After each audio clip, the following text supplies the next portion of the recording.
Erin Williams.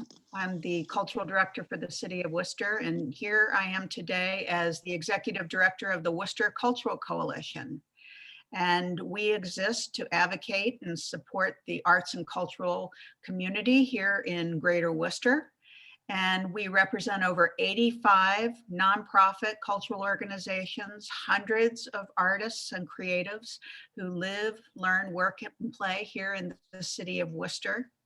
And today we're very fortunate to have our partners who work not only locally, but statewide and nationally joining us, our elected officials, as well as our city manager at Augustus. And the city manager has been stalwart in his support for our creative community right now, has influenced the way that we are approaching all of the COVID response necessary, not only from a health perspective and an economic perspective, but from a social perspective. I want to welcome all of you from the Greater Worcester Community Foundation. We have representation. We have representation from our business community. And most importantly, our panelists include today Congressman Jim McGovern, Senator Harriet Chandler, as mentioned, City Manager at Augustus, and Michael Bobbitt, who will be leading us off later on in our panel discussion. Michael is the new Executive Director of the Mass Cutlural Council. Before we begin, I want to ask you a question. Can you imagine a world? Can you imagine Massachusetts, Worcester, without music, without dance, theater, poetry, or murals? We can't. So we need your help. We need the cultural community's help to raise our voices together. And we need your support, elected officials and business leaders, to understand the depth and breadth of our work and where we're going as we move out of this pandemic situation and we work together to bring not only Worcester back, but to bring our nation back, to be fully visible as a creative nation and a creative community. That being said, it's important to remember our young people, and Worcester is very proud, under the leadership of Ed Augustus and Mayor Joe Petty, to have the first ever in the state of Massachusetts Youth Poet Laureate, Amina Mohammed. Amina was selected last year in a very competitive process to become our first Youth Poet Laureate. She works directly with our seasoned Poet Laureate, Juan Matos, and together they've been touring virtually across the city in many different environments, hosting poetry readings, spoken word series, lifting young people up, and reaching out in the community. What better way to start our presentation today than with Amina? Amina is a student at UMass Lowell, her first freshman year, and she today is going to celebrate with us her poem, My Worcester. Thank you, Amina.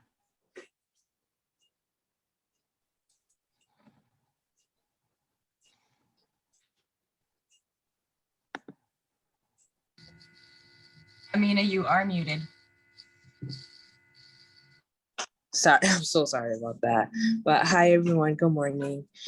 Today I'll be sharing my poem, My Worcester. So I'll just start. I can still remember the exhausting walks through what used to be the shops of Greendale Mall. Moms used to have me help her carry those big old bag of shoes and clothes through the mall. Of course, I didn't say a word because I wanted her to see how amazing I was doing and stop down at the food court. Gosh, I used to feel like my arms were falling off.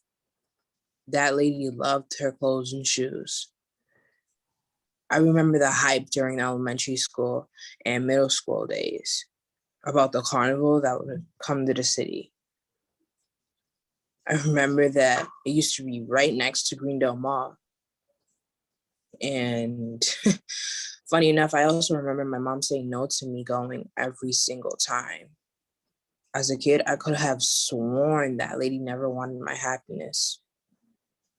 Now that I'm older, I realize it was because of the crazy stories that she would read about people like falling off these giant Ferris wheels. Boy, do I miss that lady. I also remember being able to finish my whole meal from Dunkin's or Burger King, while my mother used to try to get through a chaotic city, with Kelly Square. Oh, and let's not even mention the bus rides home from school. I can see it now. My bus driver rolling her eyes and giving a silent sigh as she proceeded through one of the most, if not the most, controversial rotaries in Massachusetts. And I have to admit, although it was quite annoying and tiring, that was what made Worcester, Worcester. It represented this crazy city. It represented our struggles and our triumphs. It stood as a reminder that we could overcome the craziest things with a little bit of patience and courage. Now, I'm not saying I don't like all the advances going on. No, in fact, I'm actually happy that we have our own Worcester market. The fact that we're going to have our own baseball stadium right here in Worcester, forget about it. Let's not forget the small shops and the restaurants downtown that do me a great amount of justice during my 45-minute breaks at work. But I guess what I am saying is that, I don't know, don't you think that we should just stop for a second? Don't you think we should just admire our city as it is? I understand that the world is evolving, and as such, our city must do so too. But don't you think that all this will one day take away from the greatness and the authenticity of our city? I don't know. What I'm saying is, let's just not be so caught up in turning our city into a mini Boston that we forget who we really are, that we forget what we really stand for. Diversity, unity, uniqueness. I could go on. A community that is not too big, but not too small either. I mean, as a kid, I used to be annoyed that I knew or was able to recognize almost every face on my side of the city. As I get older, I'm starting to think that that wasn't so bad after all. The fact that we don't have to wait until things escalate out of control before we come together as one to voice our opinions and our concerns. That fact alone is beyond amazing. I mean, how many cities can say the same? We literally have the bragging rights to say that our city lies upon 7 great hills, which sometimes kind of gets annoying, but look, I mean, guys, let's just take a moment and look at all the art that has been implanted on our buildings, in our neighborhoods. Just look around at this beautiful city of ours. All the great, talented, ambitious, and community-driven individuals raised within Worcester. You see, I know change is inevitable, but let's not lose our remarkable culture and worth in the process. Sincerely, a girl that wishes for certain things to stay the same. Thank you. Thank you, Amina. I think that's what we needed to hear right now. You know, during the best of times, arts and cultural organizations are funded by ticket sales and private philanthropy, and they rely on public donations to continue producing their work, their programs, their content, their opportunities. They entertain us, they educate us, and they inspire us, just like Amina did. We need to make sure that we keep sight of how important arts and culture is to our community.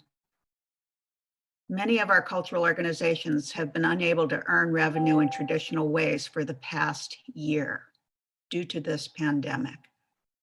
Yet their expenses, including salaries, utilities, rent, all of that continues to mount. Our partners with the Mass Cutlural Council and Mass Creative have been working diligently to reach out to our communities in the cultural realm and determine what that loss looks like. Every 3 months, they've been doing surveys with our institutions and organizations and individual artists. And as of the end of October, there was over $484 million in lost revenue. 30,616 cultural sector jobs have been impacted. Lost jobs, cut back. Cultural venue revenues have been lost, over 25.3 million. Individual organizations have lost tremendous amounts.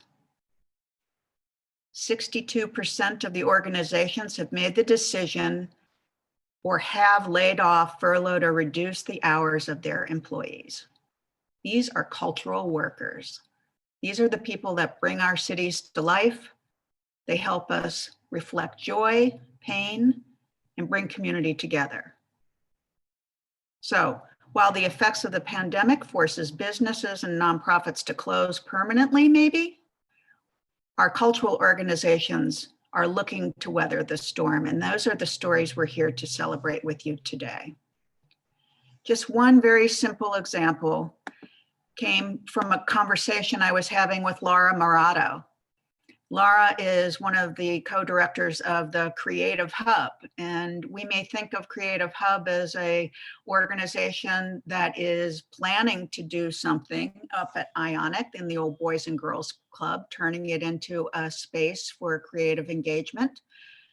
Right now, they've pivoted and they're working directly with young people. These are foster children they're working with, kids who have no ability to have a sense of place of their own for more than sometimes 3 years at a time.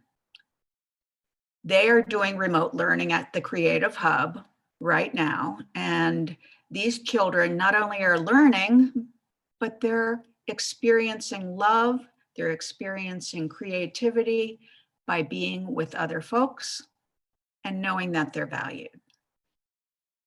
And that's why we're important. We bring value, we bring healing, we bring health, and we bring joy.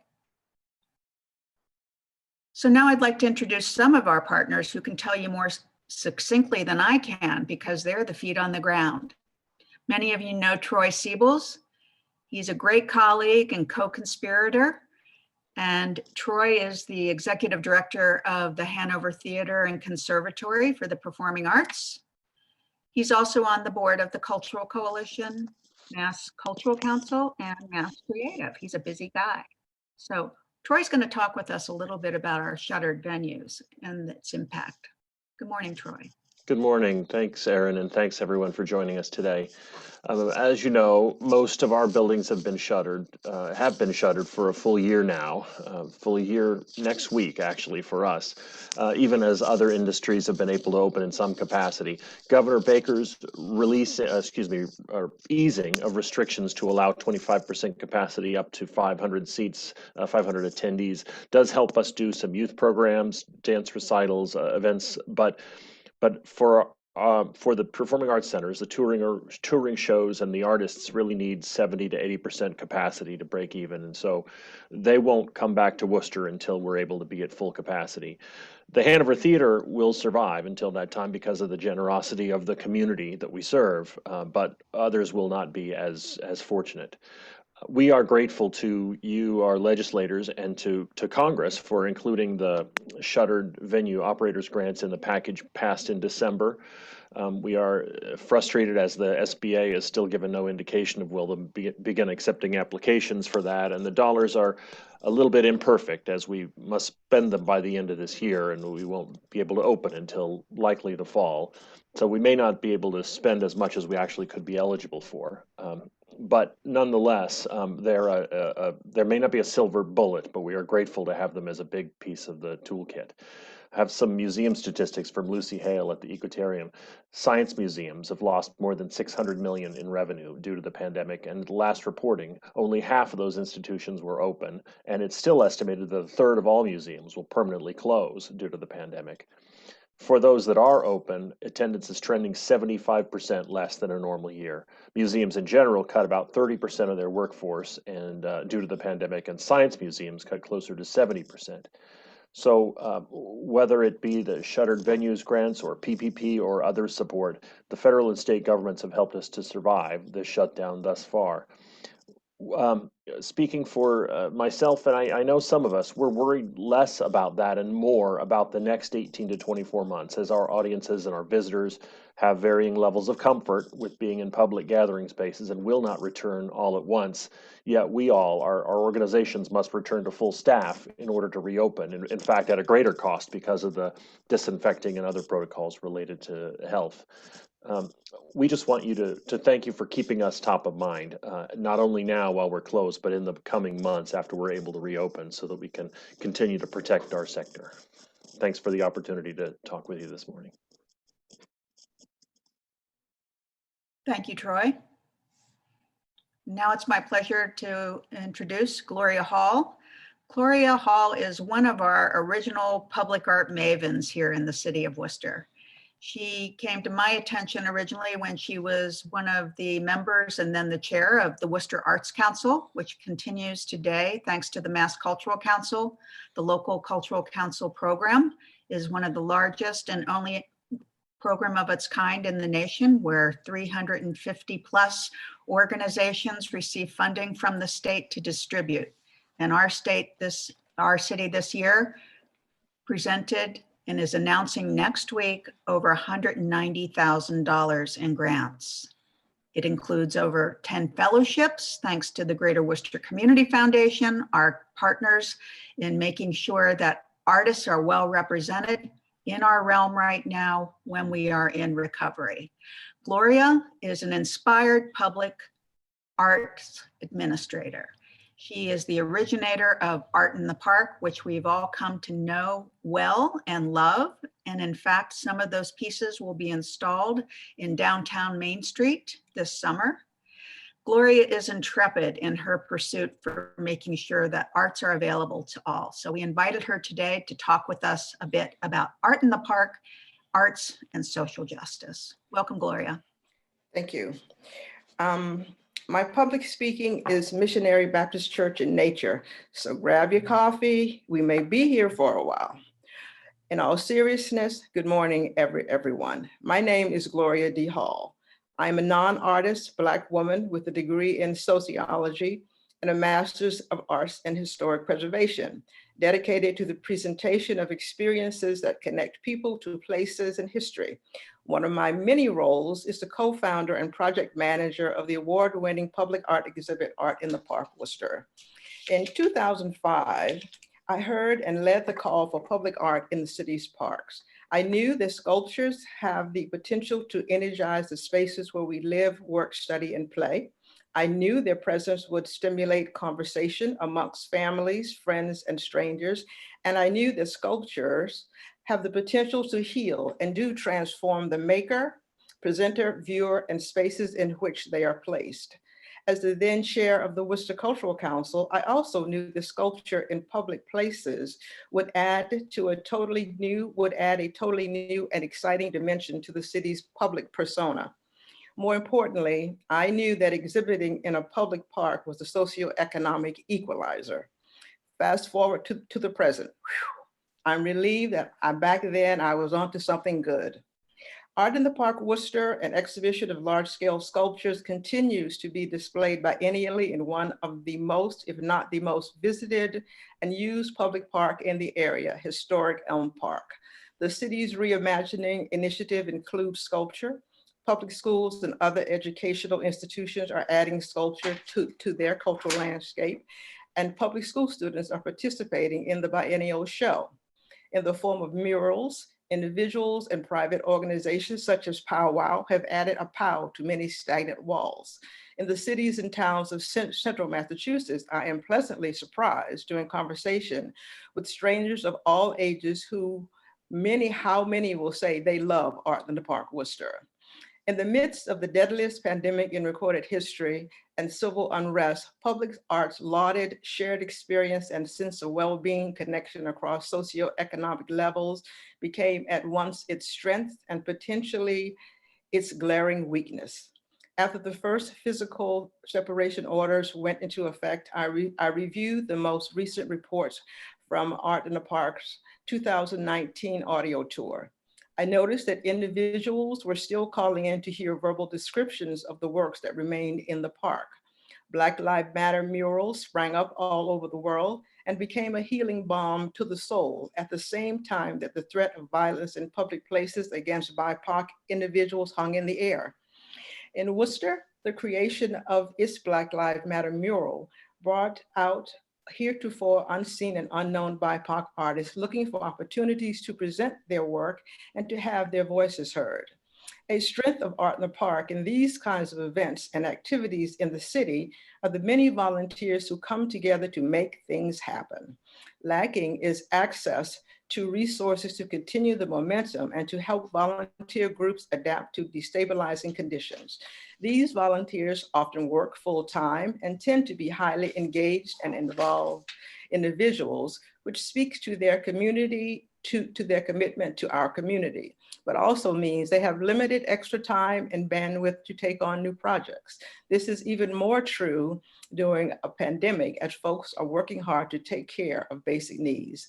For BIPOC and other artists to on their own make and present art, and for small organizations such as Art in the Park to continue to cultivate engaged public spaces, financial supports with an eye to changing historical and existing systemic social inequity should include clear guidelines and provide operational assistance and an infrastructure support. These are areas where local, state, and federal granting organizations and advocacy groups can support BIPOC and other artists, as well as aid developing and small-scale public organizations. Black Lives Matter, an affirmation, lamentation, and proclamation is a call and rallying cry that demands a response. And public art that engages the soul is visual resistance against the social disparities and inhumanity present in our world.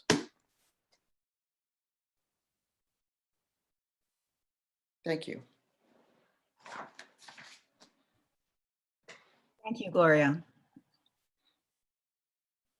Thank you for your powerful words and for your work, unpaid. We need some infrastructure. That's right. And finally, I'd like to introduce Lucy Hale up at the EcoTarium on the Hill. And Lucy is the president and CEO of the EcoTarium, and she's here to talk about education and youth engagement during this difficult time. Good morning, Lucy. Good morning. Thanks so much, Erin, and thank you all so much for being here today. It's a pleasure and a joy to share the work of our arts and culture educational ecosystem in Worcester, especially during this pandemic. I have a saying that always rings true: keep calm and let the education director handle it. I know this in my heart as a former and proud education director myself. I want to give a really big shout out to all of those education directors, and in Worcester, that includes many executive directors who wear the hats of education directors for masterfully handling it here in Worcester for the past year. A little over a year ago, as board member and head of the Worcester Cultural Coalition's Education Working Group, I had begun to gather our educational leaders together with really only one goal in mind: get to know each other better. Our second meeting was in the process of being scheduled when the pandemic hit and our worlds were turned upside down. That said, Worcester's response to the pandemic and the formation of the Worcester Together group provided ample opportunities for not only our cultural organizations to come together, but to step in and step up to help provide responses to the multiple and intersecting crises over the past 12 months. Our cultural community has provided shelter, food, science and art kits, mental health resources, safe spaces, and of course, continue to deliver on our missions, and particularly for many of us have done this through our work with our city's youth. Some organizations like Main Idea, Art Reach, and Creative Hub have actually been able to serve as remote learning hubs, providing a physical space for kids to go to and do their virtual schooling, while also being able to participate in high impact and high quality arts education programs. Others like us at the EcoTarium, the Hanover Theater Conservatory for the Performing Arts, the Worcester Center for Craft, Broad Meadowbrook Audubon Center, and the Worcester Art Museum have, thanks to funding secured by the Worcester Public Schools, been able to provide virtual out-of-school time programs to kids across the district. For example, here at the EcoTarium, we're seeing children in 2nd and 3rd grades 4 times a week. Our community has always rallied around the importance of cultural organizations in the lives of our youth, and that truth rang clear this year. On a personal note that I'm sure many of my fellow CEOs and executive directors would echo, the ability to continue to reach our kids during this pandemic has meant the world to our education teams. Being able to see the spark in the eyes of our students and to know that we have been able to bring joy, movement, brightness, music, science, creativity, nature, and art into their lives has been the fuel that has kept our teams going. And during a year where so many of our industry's jobs were lost, you heard the statistics from Troy, in many cases, this work has provided vital funds to keep our staff employed. We cannot thank our philanthropic community, our legislators, and our school district enough for helping make that possible, and for the tireless efforts of the Worcester Cultural Coalition's fearless leader, Erin Williams, and for all of our members and Mass Creative for advocating for these programs for our youth to continue. Our work is not done. We know that this pandemic has been hugely disruptive to student learning, and it will take all of us banding together to address that learning loss. Cultural organizations have tried, true, tested, and well-researched methods to do what we do best to help with this, and that's our out-of-school time programs. Many of our member organizations began this planning work last year, in the spring actually, with the Worcester Education Collaborative taking the lead as the backbone organization. It's been very exciting to hear about the grant they just received from the Worcester Together Fund too to help with this work. It will take all of us again working together to ensure that this isn't just a one-time quick fix, that the work we do to create equitable and accessible out-of-school time and summer programs for our youth in Worcester stay with us beyond the next year. This is one of the many reasons our cultural community is so thrilled that there has been $31 million allocated in the state's economic development bill for the cultural community's recovery, which includes funding for our out-of-school time learning partnerships between school districts and cultural organizations. We can't thank you all enough for helping make that happen, and we can't wait to get back to work. Thank you, Lucy. As you can see, we're a diverse community, and we also have hundreds, thousands now at this time of creatives, individual artists, and they are continuing to make their work and show their work in places like Arts Worcester. Some of the gallery spaces over at the Sprinkler Factory are coming back to life, at the JMAC and the Worcester Center for Crafts. These workers need to be supported. We need to have a plan in place. So that's what we're here to discuss today. What's the plan? Senator Chandler was the one who suggested that we have a panel discussion rather than presentations by our elected officials. So that's what we're going to do today. We're going to have a conversation, because isn't that really the way that we build bridges? How do we have a public discourse that's civil, thoughtful, and hopefully provocative and fun? Because after all, we are the creative community. So we need to have joy and laughter and dance at the same time as we move forward.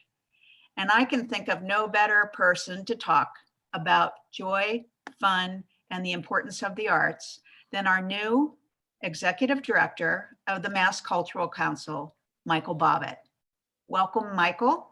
Michael comes from the New Rep Theater, who he joined a little over almost 2 years ago up in Watertown. He is by practice, through his education, a musician, a dancer, a performer, an arts activist, and he'll tell you more about his background and why he's so excited to be working with all of us. Michael will be presenting and facilitating our panel today. So Michael, thanks for taking the time in your busy schedule. Erin, this is the best. This is the most important room to be in the whole state today. So I'm happy to be here. And thank you for giving me the chance to execute this expose. I should clarify this Q&A, right? Thank you. Good morning, everyone. I'm thrilled to be visiting you all. I am a transplant from Washington, D.C., but during this almost 2 years, my family and I feel at home here in Massachusetts. I've gotten to visit your incredible city a couple of times, and I truly love it, especially the arts and culture scene that Amina so beautifully prophesized about. Just a little bit about myself. I am a playwright, a director, a choreographer. I was a trumpeter and a dancer at one point, and my husband and I collect lots of art, as you can see. So my life is entrenched in the arts and culture scene. I cannot imagine any separation from that. Mass Cultural Council works to elevate our rich cultural life in Massachusetts. We partner with communities across the Commonwealth to expand access, improve education, promote diversity, and encourage excellence in the arts, humanities, and the sciences. Through our efforts, we make our state a better place to live and work and visit for everyone. The Council pursues this mission with a wide range of grants and initiatives and advocacy for artists, communities, organizations, and youth. And thank you so much, Erin, for inviting me to be here and for sharing the data from our past surveys. We've just completed our latest survey and we'll be updating the sector on Monday. The situation is really dire and the need for public investment is great. In the coming months, we'll be advocating for the Mass Cultural Council's FY22 budget line item for stabilization, which includes our annual grant programs and services, and Senator Kennedy's relief bill, SD 2105, to rebuild and recover from the devastation of the pandemic. But before we begin, I do want to give a shout out to our chair, Nina Fialco, our council member whom we've met, Troy Siebels, External Affairs Director, Beth Ann Steiner, and Program Officer, Ricky Guillaume. Thank you so much for being here. And additionally, I'd like to welcome Senator Mike Moore and Representative Mary Keefe. I look forward to working with you, our panelists, and our partners at Mass Creative with Emily Ruddick on the cultural sector recovery needs. So I'm so excited to introduce our panelists today and moderate questions from you all. So first up, we have Congressman Jim McGovern. Jim McGovern was born and raised in Burncoat, in the Burncoat neighborhood of Worcester, and currently serves as Congressman of Massachusetts 2nd District. As chairman of the House Rules Committee, Congressman McGovern plays a critical role in shaping legislation and bringing it to the House floor. Thank you, Congressman, for joining us. We have Harriet Chandler, the state senator from the 1st Worcester District, and currently serves as the Senate President Emerita. She is the first woman of Worcester ever to be elected to the Massachusetts State Senate and previously served as Senate President. Terrific to meet you, Senator. In just 7 years, City Manager Edward Augustus Jr. has led a downtown resurgence effort through the development and implementation of a 20-year, $90 million urban revitalization plan. A former Massachusetts State Senator, he was the youngest person to ever serve as a member of the Worcester School Committee. He is the former Chief of Staff for Congressman James McGovern. Good morning, Edward. All right, let's get on with it. We have a lot of great questions submitted, so please, panelists, keep your questions under 2 minutes per person. And I'll read a couple of questions, and for some, I'll call on our guest attendees to ask their questions. So the first one is a kind of a fun question, and I'll throw this to our congressman. What was a memorable, creative, or cultural experience you recently had? Well, there's many of them. I mean, listening to Amina open up this session was a memorable experience. Gloria talked about Arts in the Park, and Ed Augustus has done a great job of having this incredible art all around our city and our buildings, which is wonderful. But I think of so many things that have impacted my life. Hearing Tony Bennett live at the Hanover Theater sing "Fly Me to the Moon" without any accompaniment and no microphone, unforgettable. I was at President Biden's inauguration, heard Amanda Gorman deliver the opening poem, which was so beautiful. You know, we're in a pandemic. We're all stuck in our houses, but I've watched more TV than I think I've ever watched in my life. But some incredible performances. The Queen's Gambit I've been watching with my wife. The WandaVision I've been watching with my daughter. Great documentaries like Good Trouble with John Lewis about his life. And we're watching Stanley Tucci Searching for Italy, learning how to cook Italian. And I'm Irish and Polish, so I don't know. But so many things have, I mean, these cultural events have helped us keep our sanity during this difficult time. So I can go on and on and on, but I'm more grateful than ever for our cultural community. Thank you so much. We'll have to do a watch party on WandaVision because I am obsessed, especially with Agatha. I cannot believe that. Senator, what was your most recent memorable experience? I think you're muted. I normally don't have time to watch television, but you know, I've been watching television nonstop, and I find it relaxing and I find it very informative. It in some ways makes up for the fact that we don't have live performances that we can have. And Worcester has been an incredible opportunity for us, whether we watch it at Troy Siebels' beautiful facility, or whether we use the black box, or whether we have some of these very much smaller groups that are coming into view. They've got to stay alive because they're very important to the lifeblood of Worcester. Worcester has always been a working class community, but Worcester has dreams of glory in terms of being able to encourage people in the arts, and they have done such a very good job of doing that. So I miss that, and we need to make sure we do something to bring it back and bring it back full circle now. I'm sure we will, especially with your help. I appreciate that. And I am also obsessed with TV. I think I finished Netflix in August. Edward, what's your last or most memorable experience? I think probably the most memorable recent experience was at the new Black Box Theater in the back of the JMAC back in October that Troy was able to facilitate. It was a one-woman performance of several of Edgar Allan Poe's poems, which was just really lively. It was the first time, you know, in many months had an opportunity to be in a space outside your immediate home or office and see a performance. And it really was like a drink of cold water after a long, hot day. It was really rewarding and kind of gave you hope that the better days were ahead. So I want to thank Troy and the Black Box for really providing that opportunity. I agree. Olivia's performance was magnificent, and there was free champagne. That always helps. Always helps. Always helps. I'm going to turn this over to one of our guests, Zach Combs, to ask your question. Zach. Good morning, everybody.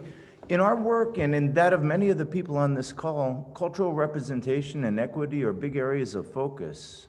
What do you all see for the local, regional, and state governments playing a role in improving the visibility of the arts and cultures from around the globe who call Massachusetts home? Why don't we go in reverse order? Edward, do you want to ask this one? Answer this Sure.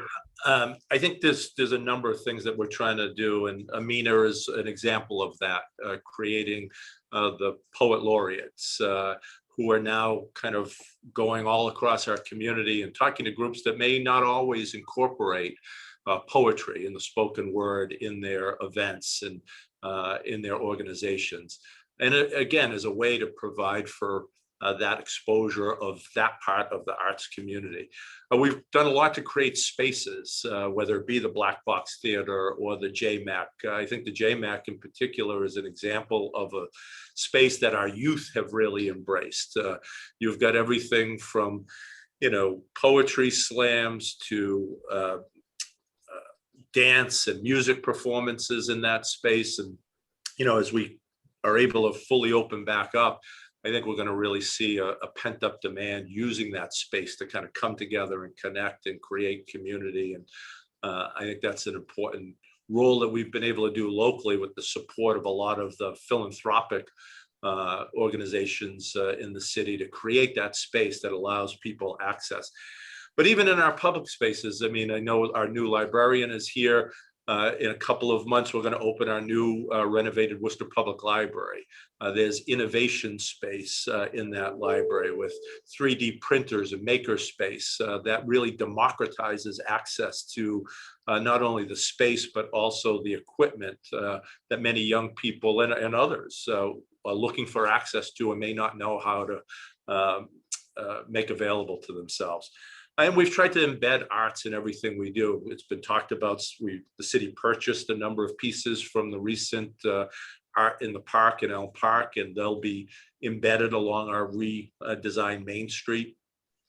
The powwow murals that are more than 100 that are on our schools, many of our public buildings, really just kind of celebrating the arts and kind of sending a cue to the community and to all of our visitors that this is a place filled with creative people and creative energy.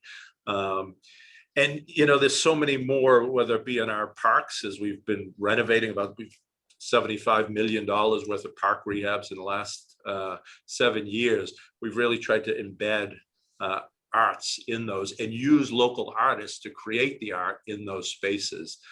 So, you know, trying to figure out how to use things that maybe always weren't intuitive as ways to create opportunities for art and artists and creative expression.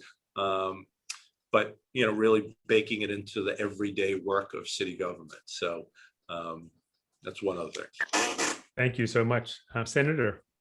Well, the state has played a major role in funding some of these opportunities that Ed Augustus has spoken so eloquently about. And with the loss of this year, and it's almost been a loss, we are very much aware of the fact that how important the role is that the arts and culture play in Worcester. And therefore, I feel doubly concerned about going forth in the next month or two to make sure that we put into place the money that needs to be put into place to keep Worcester as vibrant as it has been.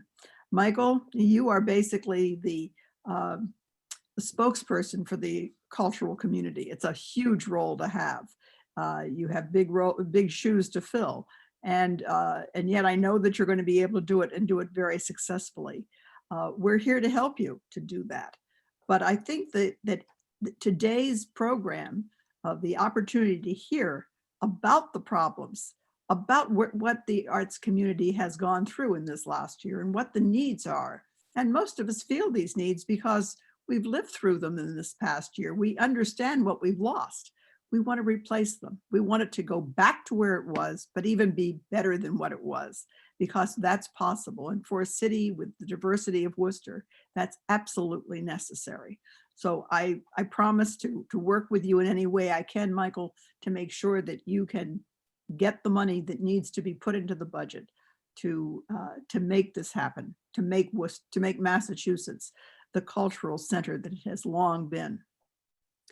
We have our Ways and Means hearing on Tuesday, so hopefully you can support us by making sure the committee members are really uplifting what we're asking them for. So I appreciate you saying that. Big shoes to fill. Anita Walker was amazing. Congressman, what say you? Yeah, well, I think given all that has unfolded in the last several weeks, especially here in Washington, I think all of us have a new appreciation for the importance of the arts and culture in our country and in our communities. I mean, arts and culture have a civilizing impact on society.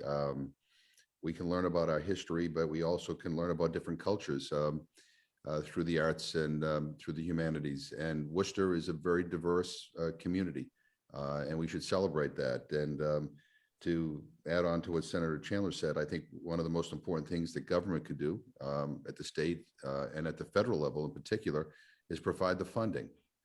We ought to have a robust arts and humanities budget. We ought to make sure that we're supporting long-term programs like the NEA and the National Endowment for the Humanities. But in the short term, you know, as Troy pointed out, some of the challenges that our community faces, you know, we need to be there.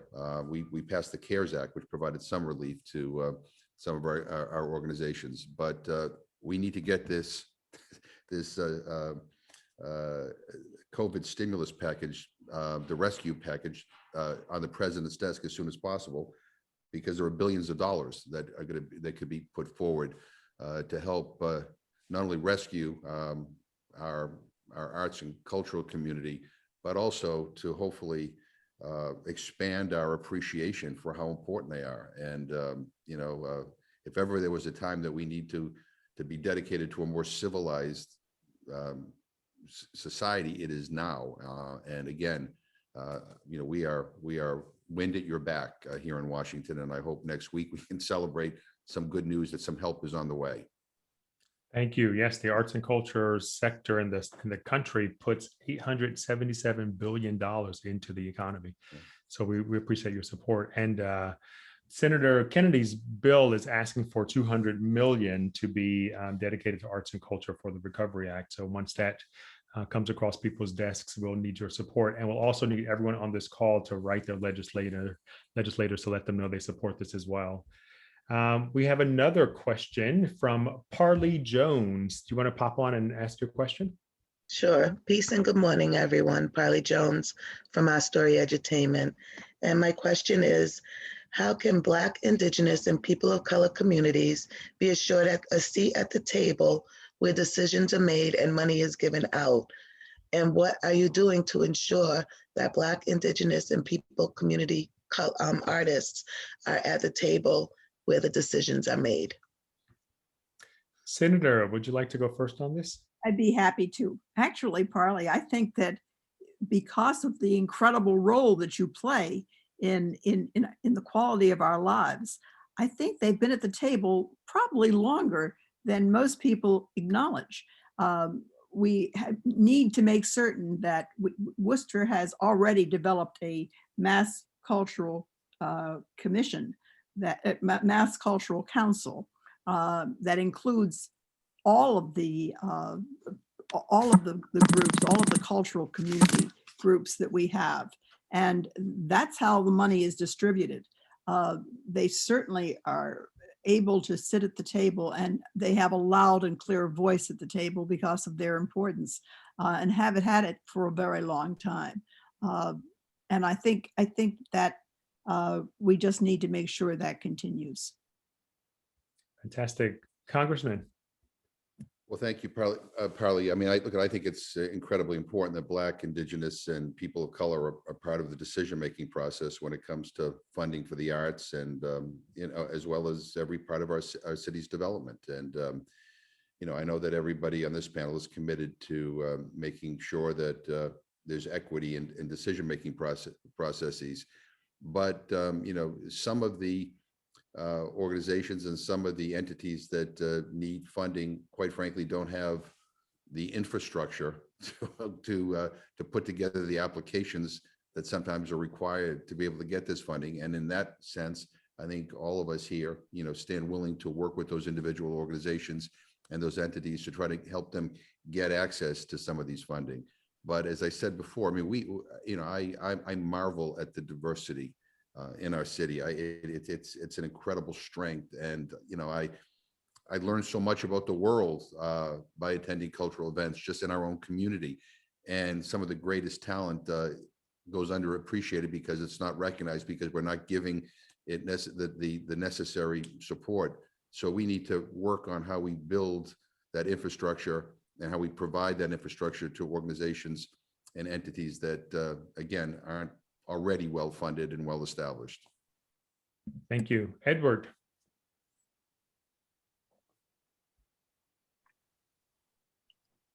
I think you're still on mute, my friend.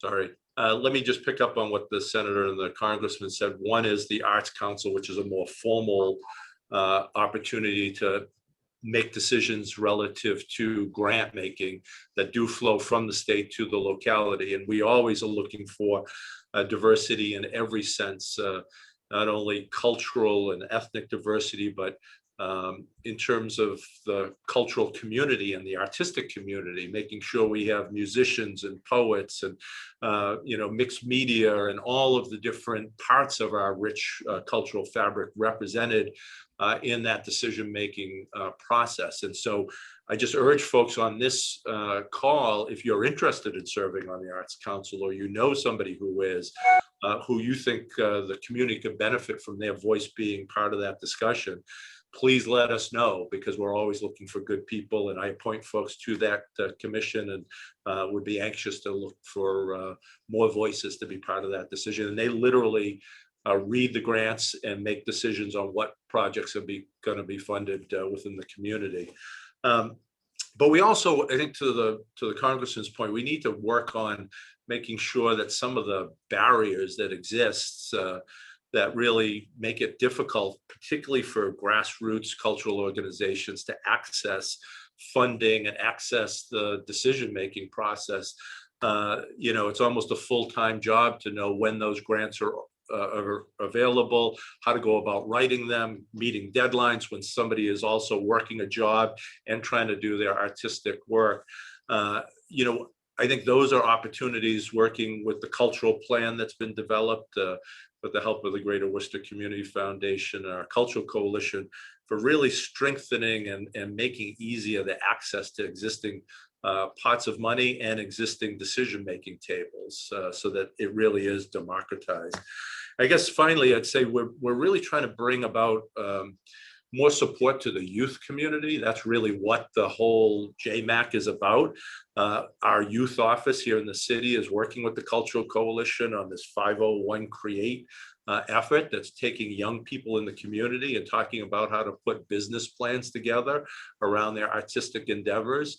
So they not only have the artistic and creative talents that they naturally have, but they also have the ability to kind of manage the financial and other components to that to be successful and maybe make a career out of the arts. So I think there's a lot of work to be done in a lot of different areas, but I think we got the right mix of folks here on this call to do that work. Thank you. This is, of course, one of the most important things to me, that we really work very hard to bridge the gap and shorten the gap between the marginalized and those who have privilege.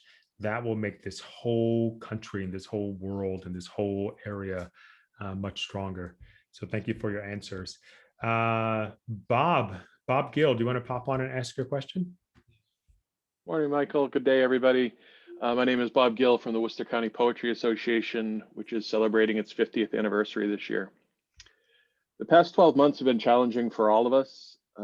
Can the panelists please share an example of an action they took in the last year to support the vibrant arts community in Worcester and Central Massachusetts? Thank you. Congratulations on your anniversary. Congressman, would you like to go first? Yeah, thanks. Well, look, what I've been trying to do is to make sure that there is the necessary funding to help people get through this terrible crisis, the likes of which we've never seen in our lifetime. We had passed the CARES Act, which provided some money to a lot of organizations. I think over $100,000 in grants, came to the arts and cultural organizations in Worcester so far. We expect more to come through this $15 billion Shuttered Venues grant program, which you heard a little bit about at the beginning. Another $1.3 billion in this rescue plan that's coming forward. So I think there's some help on the way in terms of federal support to deal with this unusual and extraordinary situation that we're all facing. Look, I'm the chairman of the Rules Committee, and I also, have used that position not only to advance things, but to block things. I mean, we have some people here who think that the arts should not be a priority. That, why would you have any money in a rescue package for the arts and the humanities? I mean, why would you do that? That has nothing to do with COVID. It does. As Michael pointed out in the a little while ago, the arts and cultural community are an important part of our economy. Lots of people are employed in the arts and cultural community. So it is an essential part of any, it should be an essential part of any relief package. And so those who have come before the Rules Committee asking to make amendments in order to basically gut this funding, I have blocked them because we should be debating not about cutting, we should be debating about expanding. And I'll go back to the thing I said at the very beginning, especially now in the aftermath of what we saw happen on January 6th, there is a need to support institutions and venues that help bring people together, that help people understand one another, that help civilize our society. And so, we are in this for the long haul, and we want to make sure that our cultural institutions not only survive this pandemic, but they are poised to thrive once it is safe to gather together again in person. Thank you. Thank you. Thank you. And the unemployment rate of the arts and cultural workers is about 20% higher than any other sector in the whole country. So we need your help as much as possible. Senator, do you want to throw in your answer? We know what you're saying is true because our office has been filling lots of requests for unemployment insurance, and we are very aware of it. This has been an unusual year, obviously, and the kinds of things I would normally do, I haven't been able to do. The best thing I can do at this point in time is to try to find money and bring money into this community, because that's the most important thing, and bring money into the the Worcester Cultural Council. But one of the things that I like to do, and I hope that when this pandemic is over, I can continue to do it, is to bring examples of the arts from Worcester to the State House. I want my fellow legislators to see and hear the kinds of things that we're doing in Worcester. I brought, for example, the dragon dancers from Worcester to the legislature, and people have gone absolutely crazy over them because they've never seen anything quite like that. I would like to bring more of them. I'd like to make sure that we are spotlighted. I brought parts of the EcoTarium at times. I brought parts of the museum at times so that people can see the quality of things that we have, because if they see them, they're going to say, Worcester's a very unique place. I think I'm going to spend maybe next Saturday, I'll take the day and I'll go to Worcester and see some of these things in action. We want tourists to come here. We want them to realize the very exceptional things that Worcester has to offer. So I think that as a legislator, the best thing that we can do, that I can do, is to make people aware of what Worcester has and bring it forth at the State House level so that my colleagues can see, and in many cases, they get very excited about it because they learn so much from what we do here in Worcester. Thank you so much. Edward. Yeah, I think there's a few very tangible things. Worcester was one of the first cities, and I think one of the only cities that out of our own budget actually gave small grants to individual artists.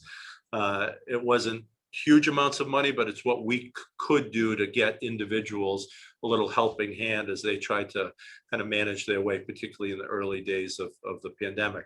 We also did the Give Me a Sign program where we engaged local artists to develop these signs that we've popped up all over the city with kind of messages of hope and resilience and, a way to kind of help out artists, but also a way to help out the community that I think is suffering mightily in terms of mental health issues and other traumas as it relates to the impacts of the pandemic on people's just overall sensibilities about what they and their families are going through. And we've also tried to, as I mentioned earlier, really the city work that is going to continue, the projects that we're doing, whether it be the senior center, creating artistic spaces within that space for our seniors, or the library, really embedding arts into the library expansion. Our public projects, our infrastructure improvements in front of the Hanover Theater. We're building the beautiful new Carroll Plaza, which will have a fountain that recreates calliopes that were created here in the city of Worcester that can be lit up and have music and performance venue outside the theater. So, you know, people will be able to hang out during the workday, even when the theater might not be performing, and have those kind of spaces to create activity. And all of the arts that we're embedding on the Main Street project, all of these are employing local artists. We're creating the Black History Trail here in the city of Worcester that are really telling the story of, you know, Blacks here in the city of Worcester over time, important places, neighborhoods, the role that those individuals and those neighborhoods played in the Black experience here in Worcester, creating the new Major Taylor Museum that's in the first floor of the courthouse that Senator Chandler's been a big champion of.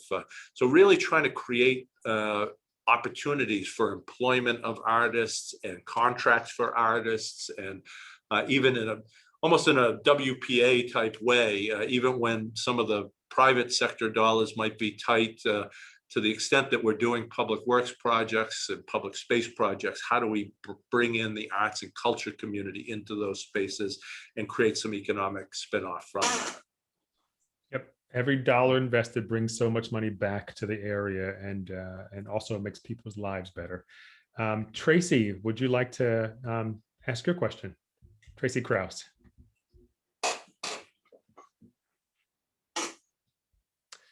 I just saw Tracy. Yeah, I'm right here. Sorry Okay. about that. Okay, wait. What's the last something?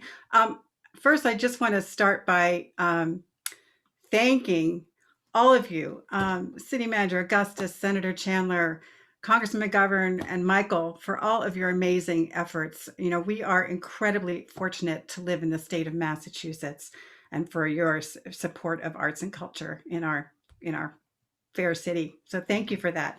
I'm the board chair of the Worcester Cultural Coalition, and I'm the executive director of the Worcester Chamber Music Society.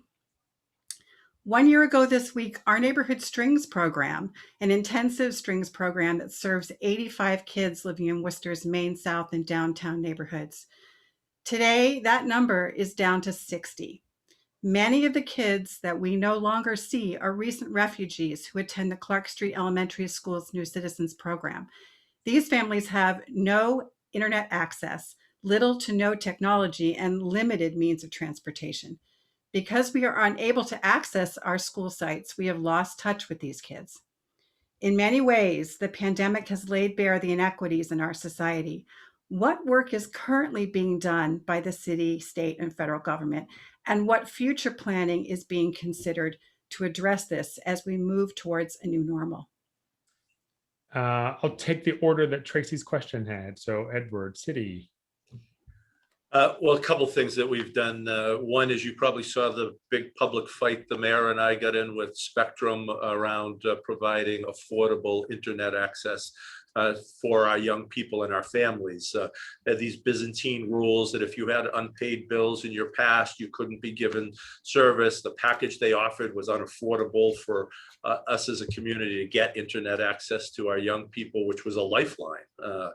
Kids couldn't access their educational opportunities. And so we've now begun a process of exploring municipally owned broadband. Is that something that we can put a plan together? It's a huge endeavor. It's going to take a lot of money and a lot of time, but I think it's a process that we need to start exploring. Maybe just the fact that we're exploring brings better behavior and more kind of attentiveness from Spectrum. And maybe we actually deliver and figure out a way to be the kind of masters of our own fate, as Shrewsbury and a number of other communities have figured out how to do. We have taken significant monies that came through the state and federal government and put them into providing hotspots, providing Chromebooks, et cetera, for our young people. And then the city has provided opportunities for learning hubs. We know there are a lot of kids who, for whatever the circumstance at home, maybe there's not somebody there, their mom or dad are essential workers, they can't be with them to make sure they log on and stay on for their studies. So we've been funding locations at places like the Boys and Girls Club and others where these young people can go. They can be supervised, they can be safe, they can log on and stay on task with their learning until we can get the schools back open. So those are just some kind of immediate things that we've done to try to keep those lifelines going and keep kids connected, which is so critically important. The most at-risk kids are the kids that, you know, were having the most difficulty logging on or staying on through the entire school day. Thank you. Tracy, I'd like to answer that from a transportation perspective, because that's something I've become an avid supporter of. Our RTAs are the lifeline for so many people in this community, people who can't have a car, can't drive for one reason or another, can't afford to have a car. And we need to make sure that the RTAs are fare free at this point in time. I have been involved in this program. I have actually, there are 2 bills that are involved. We have an opportunity for all the RTAs in the city, in the state rather, to become fare free. The amount of money that it costs that we're getting from fares is so small that we ought to be able to think of a way of getting beyond that so that people can ride the buses without having to worry about paying for it and without having to worry about whether they can afford it. So that's and the second bill is a bill that I've just sponsored, that if we don't get the fare free for everyone in the state, it would be a pilot that Somerville and Worcester would be used as a pilot project for fare free. It's really important. You know, if we're going to be the kind of state and the kind of city that we're talking about, you need to be able to get to places. And for so many people, they can't get there. We can't get from here to there. Our towns can't get into Worcester, for example, easily. It's, in fact, in some places, it's impossible. So I think if the city takes care of the electronic problems that we have, the technology issues that we have, and we work hard on the transportation, we will have some movement here, hopefully, and it will make a difference. Thank you. Congressman. Yeah, thank you for the question, Tracy. You know, look, this pandemic has shined a bright light on the disparities that exist in our communities.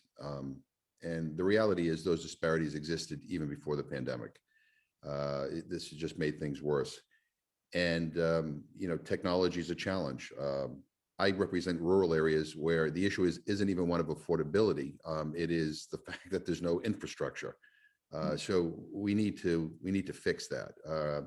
And in this rescue package that we're going to hopefully put on the president's desk on Monday, there is $350 billion for state and local governments. And I think if the formula stays the same and the Senate doesn't screw it up over the weekend, I mean, you know, well over $100 million is going to go directly to the city of Worcester to deal with some of the past bills, but for them to be able to invest in things that are very forward-looking. There's $130 billion for in that bill for our schools, K through 12. Again, to help deal with some of these challenges. There's money for childcare, more money for Head Start. You know, all this stuff is incredibly important. But look, we need to be totally dedicated to making sure that when we say no child is left behind, we literally mean it. And the issues that you point out are very, very real. I want to commend the city manager for his unbelievable leadership in trying to eradicate disparities, but he needs some help, right? You need, you know, some of this stuff is going to cost some money to be able to remedy, and I think he's going to get some money, hopefully, next week. And again, I want to thank Senator Chandler for all her efforts as well. Thank you. Thank you. We have another question from Eric Butler. Hi, Eric. Good to see you again. All right. Thank you, Michael. And thank you to all of our panelists for your thoughtful responses. As mentioned earlier, the road to recovery for the arts and culture sector will be a long one. Some aid will be available to meet the immediate needs of the sector. But, and there's always a but, data is showing a return to pre-COVID engagement and audience attendance levels may be a long ways off. I was hoping you could speak to your long-term commitment to supporting the arts and enabling a full rebound of the sector. Senator, would you like to go first? Well, I'd love to. My comments are aspirational rather than based on reality as we know it. I am committed to supporting the arts and enabling a full rebound. A few years ago, I was honored by the Women in Government organization for my work with the arts nationally. And I was very honored by that, actually, very pleased by it. But you know, what lies ahead is more difficult than what we've come from. We really must stick to to resolve the fact that we have to be putting money into this. We have to put time into this. We have to put effort into this. The arts are so important. There is no way around it. And I think that you will find that the legislators who are on this Zoom call will, I think, agree with me that we are committed to making sure that the arts come back and do more than come back.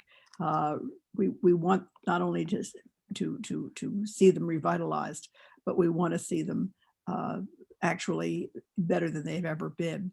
That means employment for people that have been without employment for a very long time.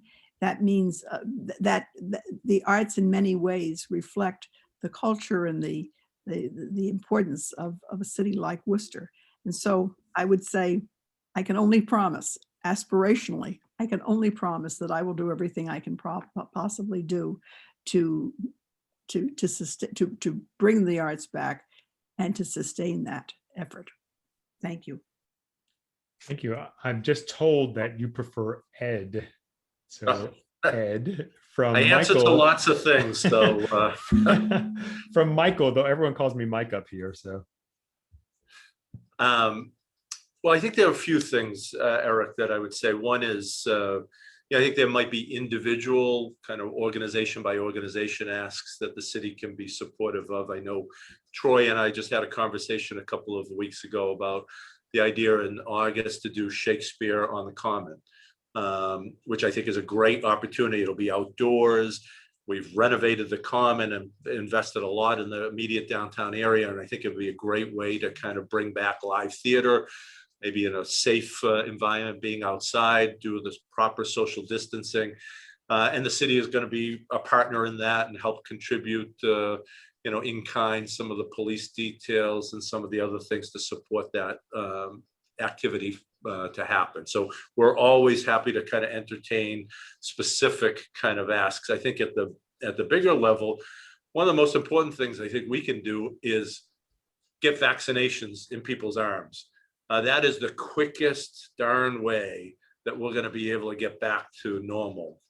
Yesterday, we had our press conference. We've had 26,000 people in the city of Worcester have received a vaccine. That's about 14% of our population. We're close to half of the people who are 65 and above in the city have gotten their vaccination. So it's taken a long time, longer than we wanted, more frustrating than we wanted. But 2 days ago, I was at the Rock of Salvation Church in Maine South, and with Maddie Castile, and we did vaccinations for that community right in the heart of Maine South, and had folks coming in, getting their shots. And we're looking to do that in every neighborhood in the city to make sure that there's an equitable distribution of the vaccines, and that it's not everybody comes to us for some of the transportation issues that Senator Chandler talked about. We want to make sure we're getting it deep into the community.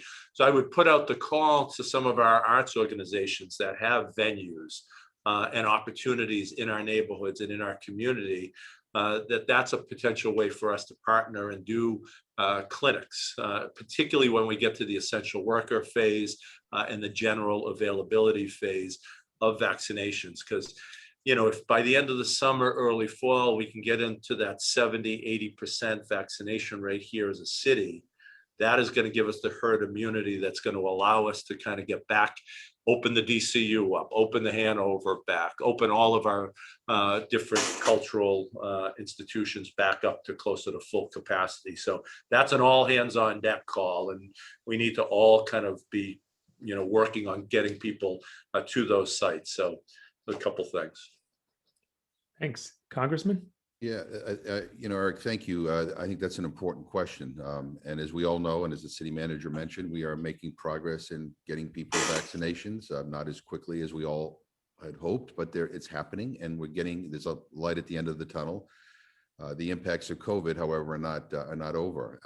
And just because we can see the corner doesn't mean we've turned the corner, and we can't lose that sense of urgency.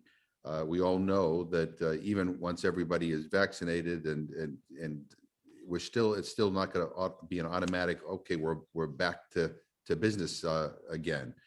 And so we're going to need to make sure that there is the necessary support to help, again, our cultural institutions get to the point where they can thrive again, right? And that gets back to a discussion that we're all going to have to be focused on, which is budgets, especially at the state and the federal level. I always tell people that budgets are moral documents, right? They really define who we are. And, unfortunately, a lot of our budgets on the federal level, are heavy on things that, quite frankly, I don't like the fact that they're defining who we are. I mean, we invest in missile systems that, kill people, but yet we don't have the resources to invest in our arts and our culture to help uplift our communities. We need to change that dynamic. So again, in the after, when people say to me, I can't wait till we go back to normal. Well, I don't want to go back to normal. We got to do better, much better than normal. And so as we approach these budgets at the state and the federal level, I mean, we need people in this community to raise their voices and say, hey, wait a minute. We don't want to go back to business as usual. We need to redefine some of these priorities, and arts and culture needs to be one of those priorities.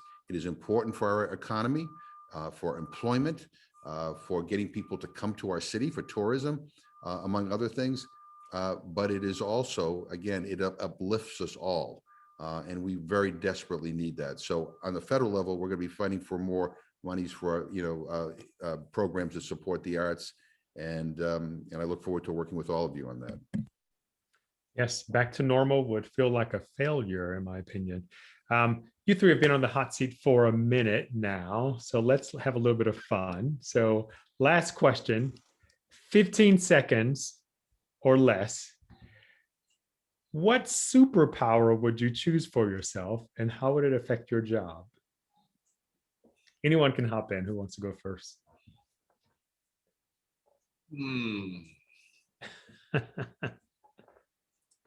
This can happen, by the way.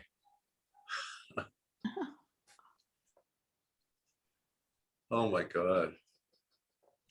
A hard one. The ability to make money. Invisibility.